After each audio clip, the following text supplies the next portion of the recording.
কাজ যুক্তি দিয়ে বোঝানো যায় না কিংবা যে কাজ আশ্চর্যজনকভাবে ঘটে যায় তাকে আমরা বলি ভুতুড়ে কাণ্ড।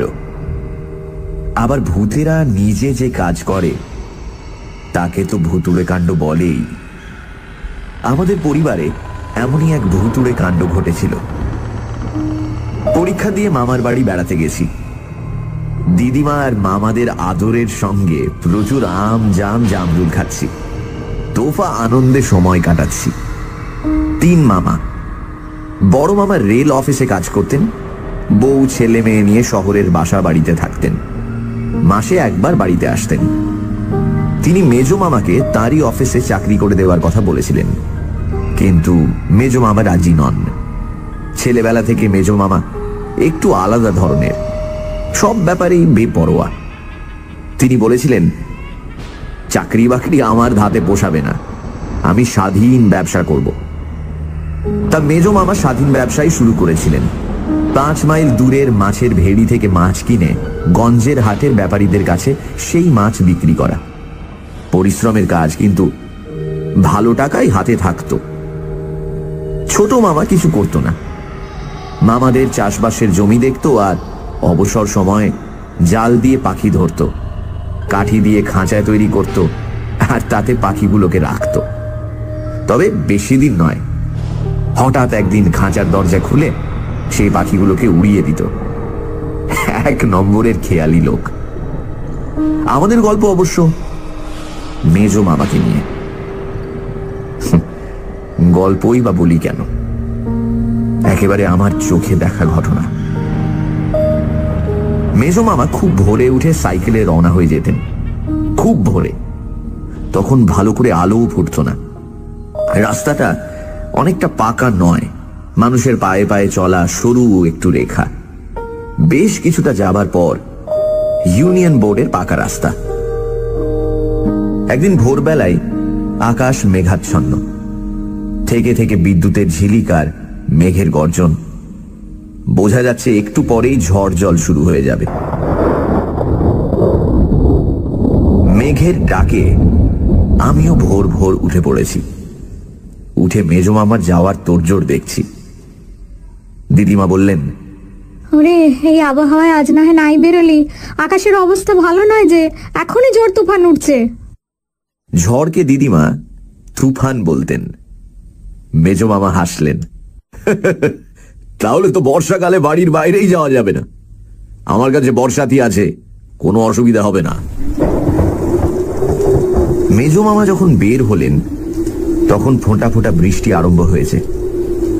বাতাসও বেশ জোর। আধ ঘন্টার মধ্যে দারুণ ঝড় উঠল।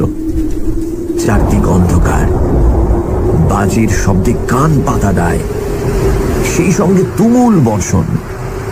এধারে ওধারে বড় বড় গাছ মরমর করে ভেঙে পড়ল, কি বাড়ির চালা উড়ে গেল, ধসে পড়ল মাটির দেয়াল। দিদিমার কথাই ঠিক, তুফানই বটে। আমি জানলার ধারে চুপচাপ বসে প্রকৃতির এই তাণ্ডব দেখছি। একটু পরেই দিদিমা এসে আমার পাশে বসলেন। বসেই আক্ষেপ করতে লাগলেন, এই দুর্যোগে বাড়ির কুকুর বেড়াল বাইরে বের হয় না, আর এত বারণ করা সত্ত্বেও ছেলেটা আমার রাস্তায় বের হলো রে। সত্যি চিন্তার কথা। এই ঝড় জলে বর্ষাতি আর মেজ মামাকে কতটুকু বাঁচাতে পারবে? হাওয়ার দাপটে সাইকেল চালানোই মুশকিল। সাইকেল থেকে নেমে যে কোনো গাছের তলায় আশ্রয় নেবেন তাও তো নিরাপদ নয়। মাথার উপর গাছের ডাল ভেঙে পড়লেই হলো। সন্ধে পর্যন্ত একটানা ঝড় বৃষ্টি চলল। দিদিমা খাওয়া দাওয়া ছেড়ে বিছানা নিলেন, আর তারপর মেজ মামার নাম করে অঝরে কান্না। ওরে, তুই আমার কথা শুনলি না, তুই চলে গেলি, তুই আমার কথাটা শুনলি না কেন রে? সেই মেজ মামা ফিরলেন রাত 8টা নাগাদ। সাইকেল নেই, হেঁটেই এসেছেন। হাঁটু পর্যন্ত কাদা, পরনের জামা কাপড় ছিন্ন ভিন্ন, বর্ষাতির কোনো খোঁজ নেই।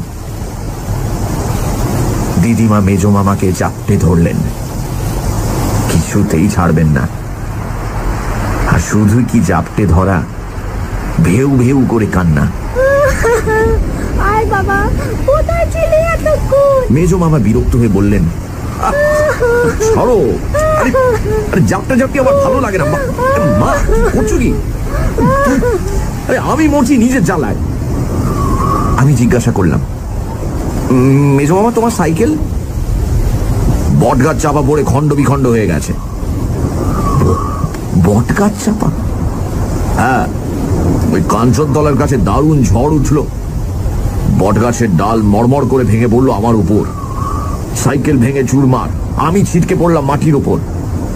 দেখ না। মেজো মামা চুল সরিয়ে দেখালেন, মাথার এক জায়গায় রক্ত জমে কালো হয়ে আছে। তারপর থেকে মেজো মামা কেমন যেন বদলে গেলেন। মাছের ব্যবসা বন্ধ, সারাটা দিন ঘুমিয়ে কাটাতেন, সারাটা দিন ঘুমিয়ে কাটাতেন। আর দুটো লাইন আছে। রাতে বেরিয়ে যেতেন। বিড়ালটার কি হল? কখন ফিরতেন কে জানে। ওভাবে চেঁচিয়ে উঠলো। দিদিমা অনেক বলতেন, কিন্তু মেজো মামা নির্বিকার। ওভাবে চেঁচিয়ে উঠলো কেন? শেষকালে দিদিমার নির্দেশে আমি শুতাম মেজো মামার সঙ্গে, অবশ্য আলাদা খাটে। একদিন খুব ভোরে মেজো মামার ডাকে ঘুম ভেঙে গেল। এই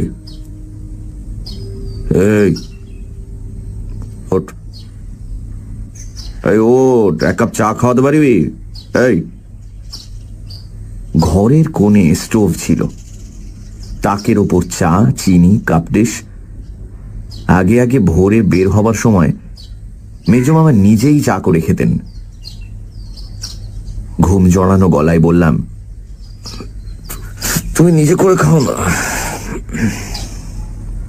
মেজো মামা যেন ভয় পেয়ে গেলেন। না, আমি আগুনের কাছে যেতে পারবো না, আমার ভয় করে। ভয় করে কথাটা মেজো মামার মুখে নতুন শুনলাম। মেজো মামা চিরকাল দুর্দান্ত প্রকৃতির, দারুণ সাহস। সেই দুর্ঘটনার পর থেকে মেজো মামা যেন কুঁকুড়ে গেছেন, কারো সঙ্গে ভালো করে কথাও বলেন না। কেউ ডাকতে এলে বলে দেন, বল আমি বাড়িতে নেই। আরো আশ্চর্যের কাণ্ড, মাথার একদিকে রক্ত জমে থাকাটা একই রকম রয়ে গেল। ওষুধপত্র, মালিশ, কিছুতেই কিছু হলো না। অগত্যা উঠে চা তৈরি করে দিলাম, নিজেও খেলাম এক কাপ। আর এক রাতে এমন এক ব্যাপার ঘটল, তাতে একটু ভয়ই পেয়ে গেলাম। কদিন গুমোট গরম পড়েছে, হাত পাখা নেড়ে নেড়ে পরিশ্রান্ত হয়ে পড়েছি।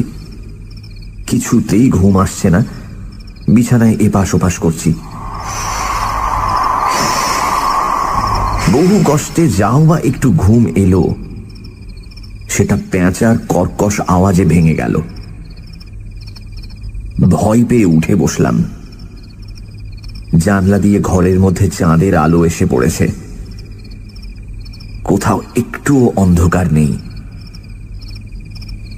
মেজো মামার দিকে চোখ ফিরিয়েই চমকে উঠলাম। আমার মামার বাড়ির সবাই বেশ বেঁটে, মেজো মামা আবার সবচেয়ে বেঁটে। সেই মেজো মামাকে দেখলাম, বিরাট চেহারা, দেহ খাটের বাইরে গিয়ে পড়েছে, দুটো চোখ রোগড়ে নিয়ে। আবার দেখলাম একই দৃশ্য। খাট থেকে নেমে পালাবার চেষ্টা করতেই দৃশ্য বদলে গেল। মেজো মামা যেন নিজের সাইজে ফিরে এলেন। মনকে বোঝালাম, ঘুম চোখে নিশ্চয়ই ভুল দেখেছি, না হলে এমন ব্যাপার হতে পারে নাকি।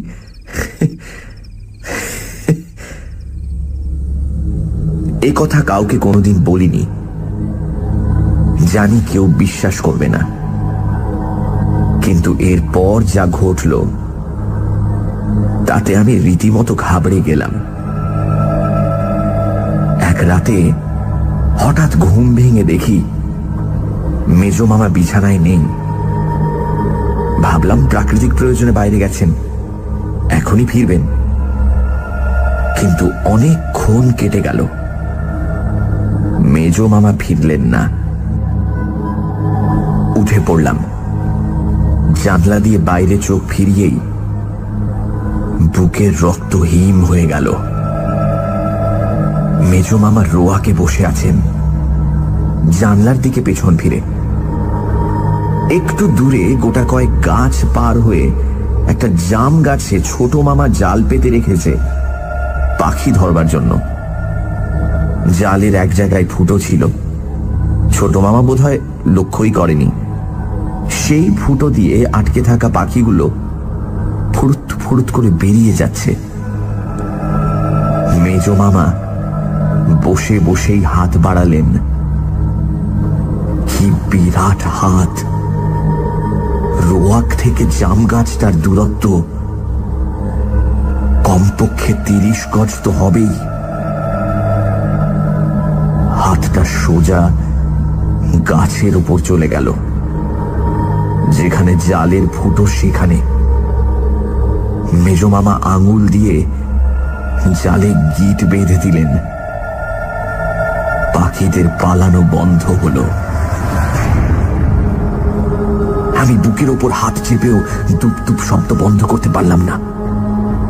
মনে হলো এক্ষুনি অজ্ঞান হয়ে যাব। কোন রকমে কাঁপতে কাঁপতে খাটের উপর শুয়ে পড়লাম। কখন ঘুমিয়ে পড়েছি জানি না। ভোরে উঠে দেখি মেজো মামা খাটে শুয়ে অঘরে ঘুমোচ্ছেন। আশ্চর্য কাণ্ড, দরজা ভেতর থেকে বন্ধ। কাল রাতে মেজো মামা যখন রোয়াকে বসে, তখন লক্ষ্য করেছি দরজায় ছিটকিনি। তাহলে মেজো মামা বাইরে গেলেন কি করে? বন্ধ দরজা দিয়ে ঘরের মধ্যেই বা কি করে ঢুকলেন? ঠিক করে ফেললাম, আর মামার বাড়ি নয়, কোনো একটা অছিলায় বাড়ি পালাবো। এটাও কি চোখের ভুল? দুবার এরকম চোখের ভুল এটা হতে পারে কখনো?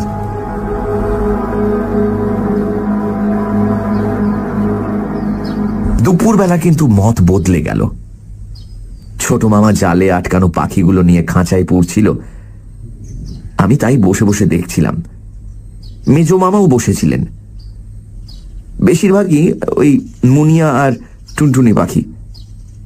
একটা শুধু বড় আকারের টিয়া, গাঢ় সবুজ রং, লাল চোখ, কিছুতেই ধরা দেবে না। ছোট মামার হাতে ঠুকরে রক্ত বের করে দিল। আমি তো তখন দেখছিলামই, আরো একটা জিনিস লক্ষ্য করছিলাম। আর চোখে দেখছিলাম উঠোনে মেজো মামার ছায়া পড়েছে কিনা,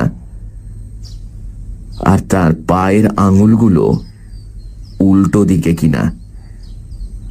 দেখে হাঁপ ছেড়ে বাঁচলাম। উঠোনের ওপর মেজো মামার রীতিমতো ছায়া পড়েছে, আর তার পায়ের আঙুলগুলো একেবারে স্বাভাবিক। তার মানে রাতে নিশ্চয়ই আমি বিদঘুটে স্বপ্ন দেখেছি। ওই পেট গরম হলে যা হয়, পেট ঠান্ডা করার জন্য রোজ সকালে একটা করে ডাব খেতে হবে। আর তার সঙ্গে বাড়ি ফিরে যাওয়ার বিপদও আছে। এখানে তো দিব্যি হেসে খেলে বেড়াচ্ছি, আর ওখানে বাবা রোজ 5 পাতা হাতের লেখা আর 10টা অঙ্ক কর। বেশ কিছুদিন অলৌকিক কিছু চোখে পড়ল না। বুঝতে পারলাম নিজের ভয়ের বিকৃত রূপটাই আমি দেখেছি। মেজো মামা যে মাছের ব্যবসা ছেড়ে দিয়েছেন, তাতে দিদিমা খুব খুশি। তার দুশ্চিন্তার অবসান হয়েছে। কিন্তু আমি ভাবি, মেজো মামার চলবে কি করে? একদিন জিজ্ঞাসাই করে ফেললাম, হ্যাঁ মেজো মামা, এই তুমি যে মাছের ব্যবসা ছেড়ে দিলে, কি হবে? মেজো মামা চুল আঁচড়াচ্ছিলেন। ফিরে বললেন, কেন, তোর অসুবিধাটা কি হচ্ছে? মুশকিলে পড়ে গেলাম। সামনে গিয়ে বললাম, না অসুবিধা আর কি, আগে তুমি মাঝে মাঝে বড় বড় মাছ আনতে। আমাকে থামিয়ে দিয়ে মেজো মামা বললেন, ও এই কথা, তোকে আজই বড় মাছ খাওয়াচ্ছি। মেজো মামা বেরিয়ে গেলেন আর ফিরলেন হাতে একটা প্রকাণ্ড রুই মাছ নিয়ে। আমি তো অবাক। আচ্ছা মেজো মামা, এর মধ্যে এত বড় মাছ পেলে কোথায়? মেজো মামা হাসলেন, একজন জেলের সঙ্গে দেখা হয়ে গেল, মাছের ঝুড়ি নিয়ে হাটে যাচ্ছিল, আমার তো সবাই চেনা, বলতেই দিয়ে দিল। দিদিমার আনন্দ আর ধরে না, বঁটি নিয়ে এসেই মাছ কুটতে বসলেন। আমি কাছে দাঁড়িয়ে রইলাম। রোজ ছাইরঙা একটা উটকো বেড়াল এ বাড়িতে আসতো খাবারের সন্ধানে। সেদিনও সে এসে হাজির। বঁটির পাশে আঁশের স্তূপ। বেড়ালটা এগিয়ে এসে আঁশে মুখ দিয়েই বিকট স্বরে ম্যাও করে উঠল।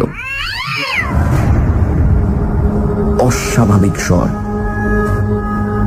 কেউ যেন তার গলা টিপে ধরেছে। তারপর ল্যাজটা খাড়া করে সোজা পাঁচিলের উপরে গিয়ে উঠল। দিদিমাও ব্যাপারটা লক্ষ্য করছিলেন। তিনি বললেন, বেড়ালটা কি হলো বলতো? ওভাবে চেঁচিয়ে উঠলো কেন? গলায় কাঁটা ফুটলো নাকি?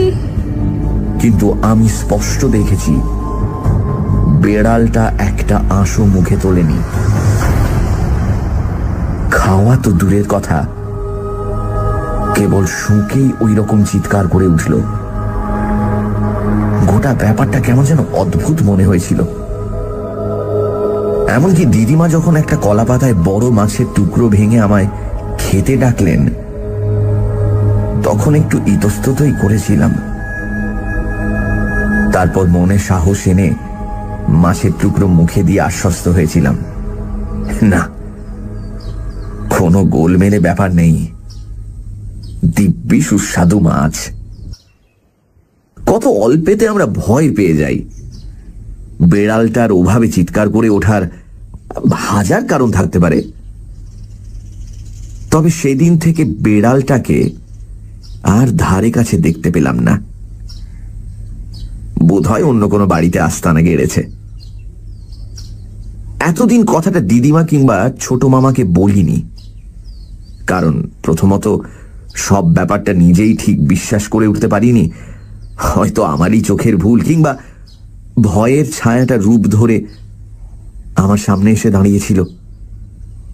দ্বিতীয়ত, প্রয়োজন হলে এই অলৌকিক কাণ্ড যে কাউকে দেখাতে পারবো এমন সম্ভাবনাও কম। তাছাড়া দিদিমাকে নিজের ছেলে সম্বন্ধে কি করে এসব কথা বলি? তবে আমি মনে মনে ঠিক করে রেখেছিলাম, আর একবার এরকম বিভৎস দৃশ্য চোখে পড়লেই মামার বাড়ি ছেড়ে পালাবো। এখানে আদর যত্নের লোভে তো আর বেঘরে প্রাণ দিতে পারি না।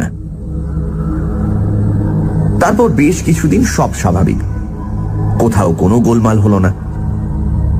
মেজো মামা অবশ্য মাছের ব্যবসায় আর গেলেন না, বাড়িতেও বিশেষ থাকতেন না, কোথায় কোথায় ঘুরে বেড়াতেন কে জানে। দিদিমা জিজ্ঞাসা করলে বলতেন, একটা কিছু করবার চেষ্টায় আছি, কতদিন আর চুপচাপ বসে থাকবো। তারপরই অঘটন ঘটল। মাঝরাতে বাথরুমে যাবার প্রয়োজনে বাইরে বেরিয়ে দেখি ছোট মামা রোয়াকের এক কোণে দাঁড়িয়ে একেবারে পাথরের মূর্তির মতো নিস্পন্দ, নিশ্চল। আমি কাছে যেতেই আঙুল দিয়ে বাগানের দিকে দেখালো, আর তারপর আমি যা দেখলাম তাতে আমার মাথা ঘুরে গেল। একটা গাছের ডালে মেজো মামা পা ঝুলিয়ে বসে। মেজো মামা মানে মুখটা মেজো মামার, কিন্তু দেহটা বিরাট। মাথাটা প্রায় গাছের মগডালে ঠেকেছে। পা দুটো মাটির অল্প ওপরে কি সব খেয়ে খেয়ে বাগানের মধ্যে ছুঁড়ে ফেলছেন। একটা ছিটকে এসে রোয়াকের উপর পড়তে নিচু হয়ে দেখেই চমকে উঠলাম। রক্ত মাখা হাড়ের টুকরো, সমস্ত শরীর থরথর করে কেঁপে উঠল। মনে হলো এক্ষুনি বুঝি অজ্ঞান হয়ে লুটিয়ে পড়ব। ছোট মামা আমার অবস্থাটা বুঝতে পেরে আমার হাতটা শক্ত করে ধরে ঘরের মধ্যে নিয়ে এসেছিল। তারপর 3-15 কি হয়েছে আমি জানি না। দারুণ জ্বরে আমি প্রায় বেহুঁশ। দিদিমা চেয়েছিলেন আমার বাবাকে খবর দিতে, কিন্তু ছোট মামা অনেক বুঝিয়ে তাকে নিরস্ত করেছিল।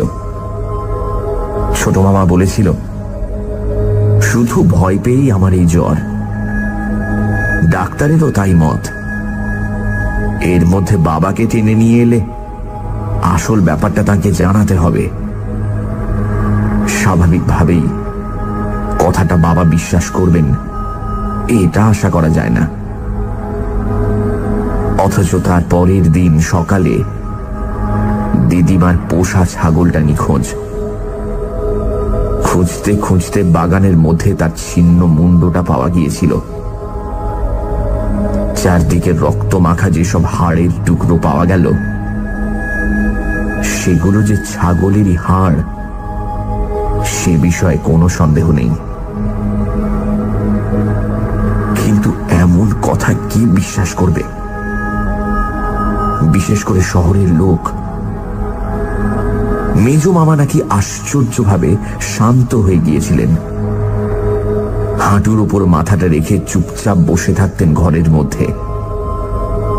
হাজার ডাকে সাড়া দিতেন না। খেতে ডাকলে রুক্ষ কণ্ঠে উত্তর দিতেন, খিদে নেই, আমার শরীর খারাপ। দিদিমা যে মেজ মামাকে এত ভালোবাসতেন, সেই দিদিমা ছোট মামার কাছে সব শুনে মেজ মামার ধারে কাছে ঘেঁষতে চাইলেন না। আমি যখন সেরে উঠলাম ততদিন ব্যাপারটা অনেক দূর এগিয়েছে। শোবার ব্যবস্থা পাল্টে গেছে। এক ঘরে আমরা 3 জন শুতাম। এক পাশে দিদিমা, অন্য পাশে ছোট মামা, আর মাঝখানে আমি।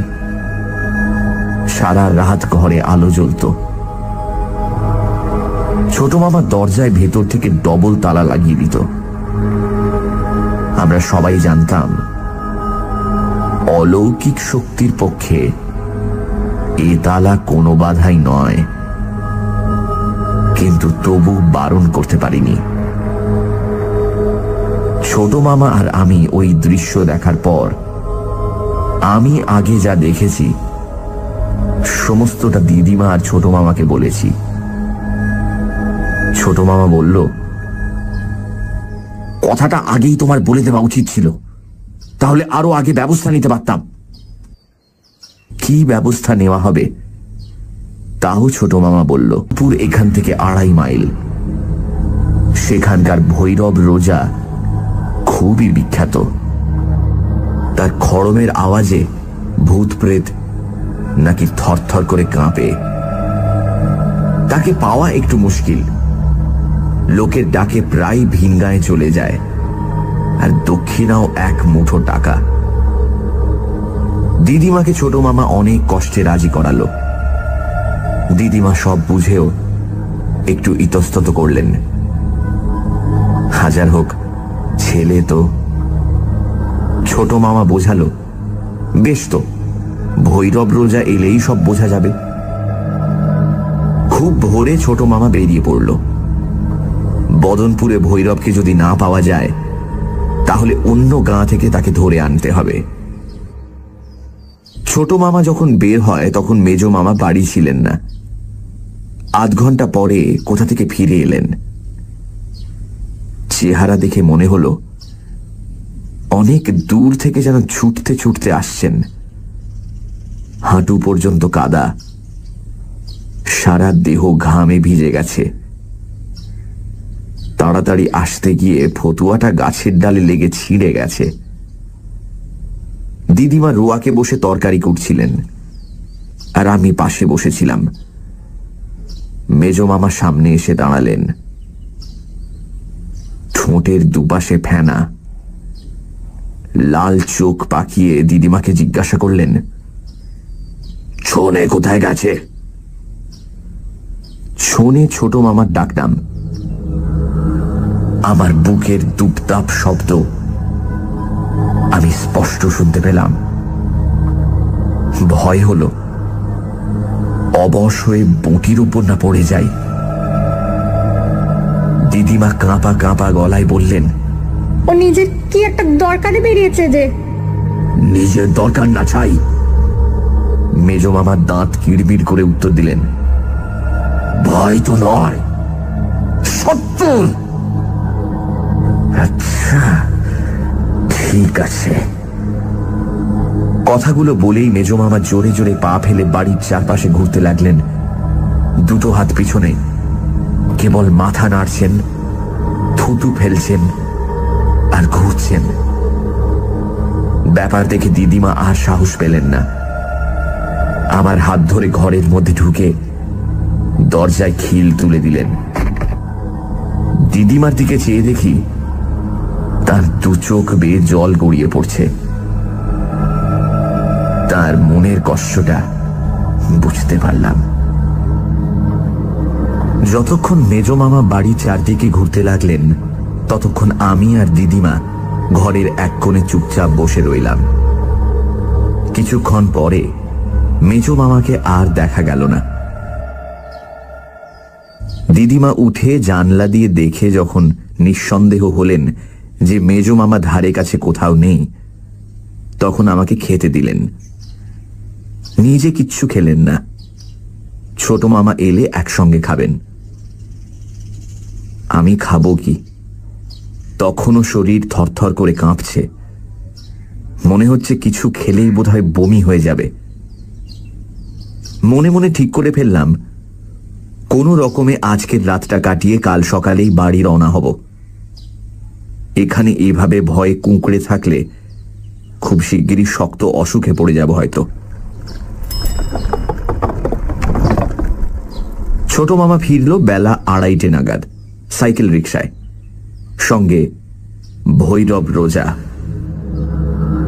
আমি জানলা দিয়ে দেখতে লাগলাম।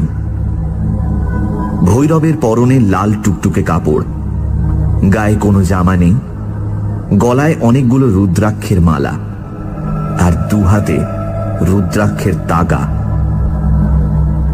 লাল দুটি চোখ, কপালে সিঁদুরের ফোঁটা, ঝাঁকড়া পাকা চুল কাঁধ পর্যন্ত এসে পড়েছে। ভৈরব নেমে ঢুকতে গিয়েই থমকে দাঁড়িয়ে পড়ল। বাতাসে কি যেন শুকলো। তারপর ছোট মামার দিকে ফিরে বলল, কেউ গৃহবন্ধন করেছে? ছোট মামা অবাক। গৃহবন্ধন কি? কেউ মন্ত্র পড়ে গৃহবন্ধন করে দেয়, তাতে এই গৃহের মধ্যে কোনো কাজকর্ম করলে তা ফল দেয় না। কিন্তু কে এই কাজ করবে? যাকে তাড়াতে চাও সেই করবে। কিন্তু তার পক্ষে তো কিছু জানা সম্ভব নয়। ছোট মামার কথায় ভৈরব খুব জোরে হেসে উঠল।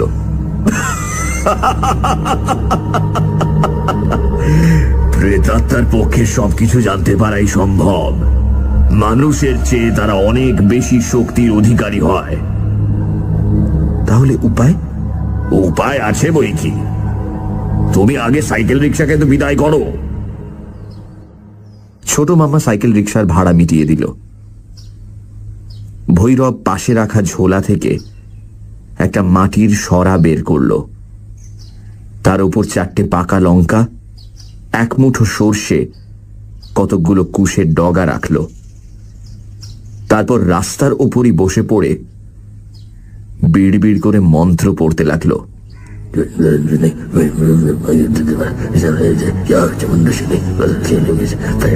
মন্ত্র পড়ার সঙ্গে সঙ্গে সেই লঙ্কা, সর্ষে আর কুশের ডগা আমাদের বাড়ির দিকে ছুঁড়তে লাগলো। পিছনে নিঃশ্বাসের শব্দ হতে ফিরে দেখলাম দিদিমা এসে দাঁড়িয়েছেন। তার চোখে তখনও জল। আধ ঘন্টা পরে ভৈরব উঠে দাঁড়ালো। ঠিক আছে, এবার বাড়ির মধ্যে চলো। ভৈরবের কাণ্ড কারখানা দেখে ইতিমধ্যে রাস্তার ওপর গাঁয়ের কিছু লোক জড়ো হয়েছিল। ভৈরবের পিছন পিছন তারা বাড়ির মধ্যে এসে ঢুকলো। উঠোনে মাটি দিয়ে বেদি করা হলো, তাতে কাঠ, শুকনো ডালপালা দিয়ে আগুন জ্বালানো হলো। ভৈরব সেই অগ্নিকুণ্ড প্রদক্ষিণ করতে করতে মাঝে মাঝে কাঠি করে ঘি ছিটিয়ে দিতে লাগলো। সঙ্গে সঙ্গে আগুন দাউ দাউ করে জ্বলে উঠতে লাগলো। ততক্ষণে সাহস পেয়ে আমি রোয়াকে গিয়ে বসেছি। দিদিমা আমার পাশে, ছোট মামা ভৈরবের কাছে তার ভাই ফরমাইশ খাটছে। আধ ঘন্টা কিচ্ছু হলো না, সব নিস্তব্ধ। শুধু ভৈরবের রুক্ষ গলায় মন্ত্রপাঠের শব্দ শোনা গেল। হিম টিম ছট করে অদ্ভুত ভাষা। আমি যখন ভাবতে শুরু করেছি যে সবটাই বুঝল কি, তখন হঠাৎ শোঁ শোঁ আওয়াজ। ঠিক অনেক দূর থেকে ঝড় এলে যেমন হয়। পশ্চিম দিকের গাছপালাগুলো ভীষণভাবে দুলতে লাগলো। গাছের ডালে বসা কাকের দল চিৎকার করে আকাশে পাক খেতে লাগলো। একটু পরেই গাছপালার পিছন থেকে মেজো মামা এসে হাজির। দুটি চোখ বন বন করে ঘুরছে, ফুলে উঠেছে নাকের পাটা। মুখে একটা মুরগি, বেচারি মরণ যন্ত্রণায় পাখা ঝটপট করছে। মেজো মামার দুকশ বেয়ে রক্ত গড়িয়ে পড়ছে। মেজো মামার সেই মূর্তি দেখে আমি ভয়ে দিদিমাকে জড়িয়ে ধরলাম। দেখলাম উত্তেজনায় দিদিমাও ঠক ঠক করে কাঁপছেন। মেজো মামা এসে দাঁড়াতে ভৈরবেরও চেহারা বদলে গেল। সে আরো জোরে জোরে মন্ত্র পড়তে লাগলো। আগুনে মুঠো মুঠো কি ফেললো, তাতে আগুন আরো দাউ দাউ করে জ্বলে উঠল।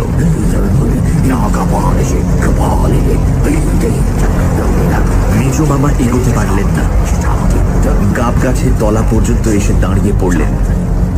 বিশ্রী ভাবে ভৈরবকে গালাগাল দিতে লাগলেন।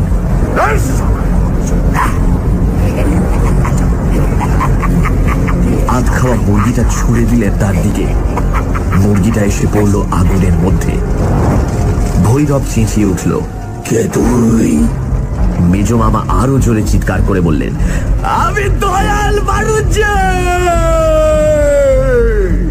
না, তুই দয়াল নস, ঠিক করে বল, কে তুই? দয়াল বাড়ুজ্জে মেজো মামার নাম, ডাক নাম টোনা। বলবো না। মেজো মামার সে কি গর্জন!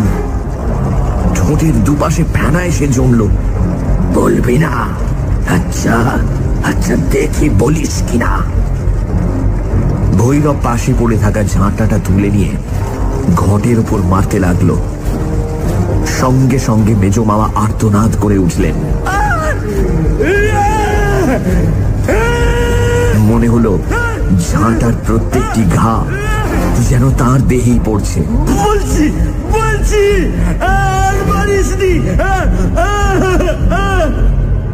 মেজো মামা গাছতলায় বসে পড়লেন। ভৈরব ঝাঁটা আছড়ানো শব্দ বন্ধ করল।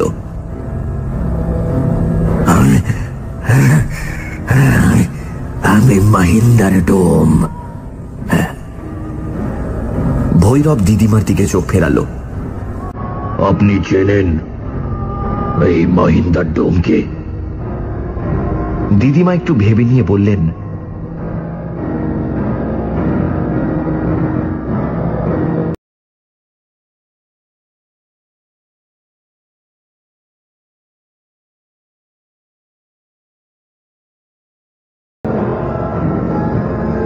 মেজো মামা আর বলবো না, মহিন্দারই বলি। মহিন্দার সব চুপচাপ শুনল। দিদিমার কথা শেষ হতে বলল,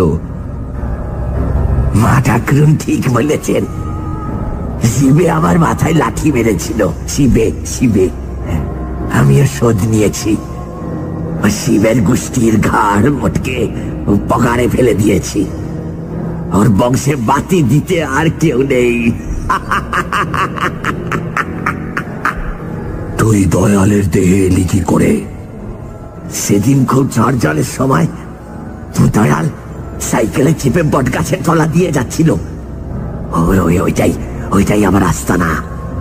হঠাৎ মোটা একটা ডাল ভেঙে পড়লো দয়ালের মাথার উপর। দয়াল খতম। তার সাইকেল চিরে চেপটা।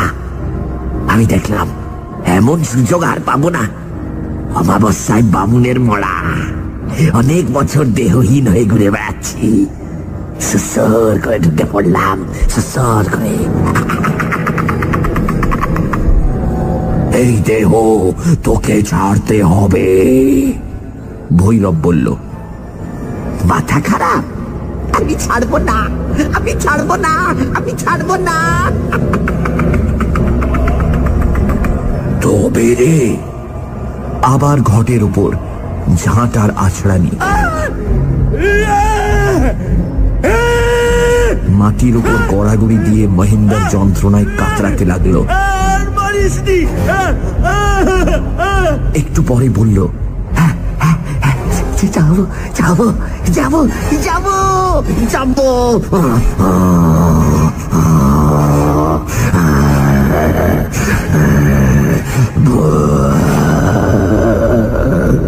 কি করে বুঝবো তুই গেছিস?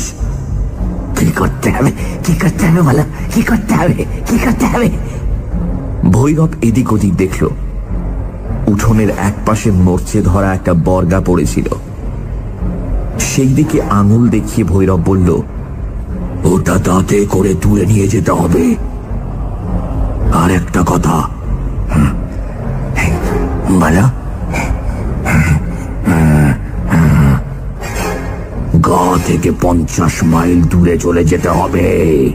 ঠিক আছে, কাসুন্দিপুরের শ্মশানে আস্তানা বাঁধবো। এদিকে আর আসবো না, আর আসবো না।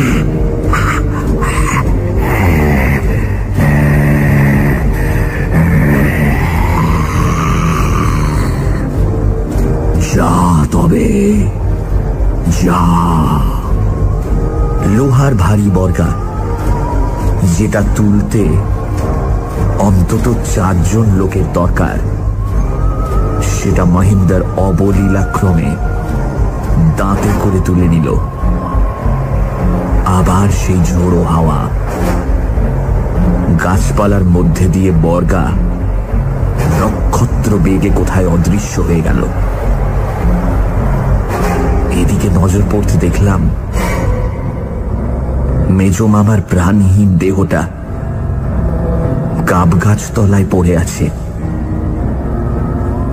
আর সেই দেহ থেকে বিশ্রী পচা গন্ধ বের হচ্ছে। ভৈরব বলল, এখনই দেহটা সৎকারের ব্যবস্থা করো। অনেক দিনের বাসি মরা। দুম করে একটা শব্দ।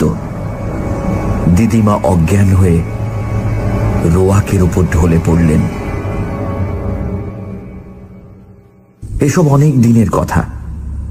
দিদিমা কবে মারা গেছেন, মামারাও কেউ বেঁচে নেই।